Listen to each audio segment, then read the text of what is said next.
السلام علیکم ورحمۃ اللہ وبرکاتہ۔ آدمی کی روز مرہ کی زندگی ہے کہ آدمی کسی سے لین دین کرتا ہے، تجارت کرتا ہے، کسی سے پیسے ادھار لیتا ہے، جس کو قرض کہتے ہیں۔ قرض کے طور پر آدمی پیسے لیتا ہے اور کسی کو قرض پر پیسے دیتا ہے۔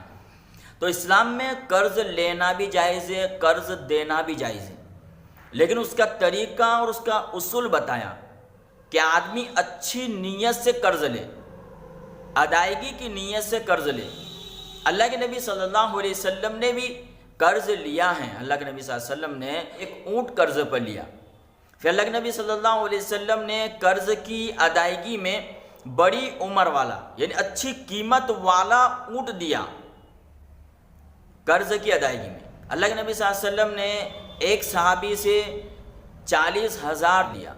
اللہ کے نبی صلی اللہ علیہ وسلم نے پھر جب قرض ادا کیا تو اللہ کے نبی صلی اللہ علیہ وسلم نے اس کو دعا دی، اللہ تعالیٰ آپ کی جان مال میں، آپ کی اولاد میں برکت عطا فرمائے۔ تو قرض لینا اور قرض دینا جائز ہے، لیکن قرض اس نیت سے لیا جائے کہ میں اس قرض کو واپس ادا کروں گا۔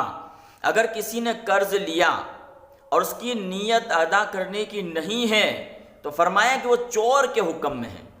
ایک جگہ فرمایا کسی نے قرض لیا اور اگر اس کی ادا کرنے کی نیت نہیں ہے تو اللہ تعالیٰ اس کے مال کو ضائع کر دے گا، اور اگر اس کے ادا کرنے کی نیت ہے تو اللہ تبارک و تعالیٰ اپنی طرف سے اس کے قرض کو ادا کر دیں گے، یعنی اللہ تعالیٰ ایسے اسباب بنا دیں گے کہ وہ قرض ادا کروا دے گا۔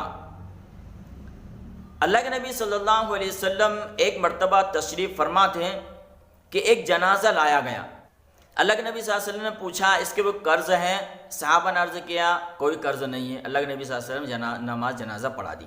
پھر دوسرا جنازہ لایا گیا، اللہ کے نبی صلی اللہ علیہ وسلم پوچھا اس کے اوپر کسی کا قرض ہے؟ تو صحابہ اکرام نے عرض کیا جی اس کے اوپر قرض ہے۔ سے فرمایا کہ تو اپنے ساتھی کی نماز جنازہ پڑھ لو، یعنی اس کے اوپر قرض تھا تو اللہ کے نبی صلی اللہ علیہ وسلم فرمایا کہ تم اس کی نماز جنازہ پڑھ لو۔ حضرت ابو قتادہ رضی اللہ عنہ وہاں پر موجود تھے، تو انہوں نے کہا کہ یا رسول اللہ صلی اللہ علیہ وسلم میں اس کا قرض اپنے ذمے لیتا ہوں۔ پھر اللہ کے نبی صلی اللہ علیہ وسلم نے اس کی نماز جنازہ ادا کر دی۔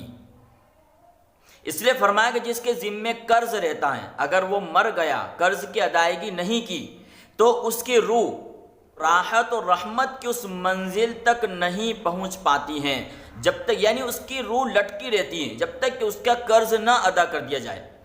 اس لیے قرض لینا جائز ہے، لیکن قرض لینا اچھی نیت سے قرض لوگ ہم اس قرض کو ادا کریں گے، اور قرض کو ادا کرنے میں اچھائی کا معاملہ کریں۔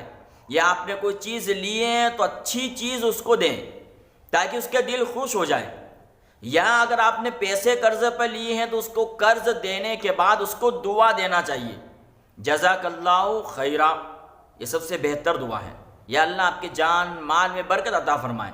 اللہ کے نبی صلی اللہ علیہ وسلم اس طریقے سے دعا دیا کرتے تھے۔ رسول اللہ صلی اللہ علیہ وسلم نے فرمایا کہ شہید کے قرض کے علاوہ سارے گناہ معاف کر دی جاتے ہیں، لیکن جو قرض لیا ہے وہ قرض معاف نہیں ہوگا۔ اس لیے قرض اچھی نیت سے لیں گے تو اللہ تبارک و تعالیٰ اسباب بنا دے گا اور ہم قرض واپس اس کو ادا کر دیں گے۔ اگر ہم ادا نہیں کر پائے اور نیت اچھی تھی تو اللہ تبارک و تعالیٰ کی طرف سے کسی کے دل میں بات ڈال دے اور وہ ادا کر دے، یا اللہ تبارک و تعالیٰ اس کو آخرت میں معاف کروا دے۔ اس لیے اچھی نیت سے قرض لیں۔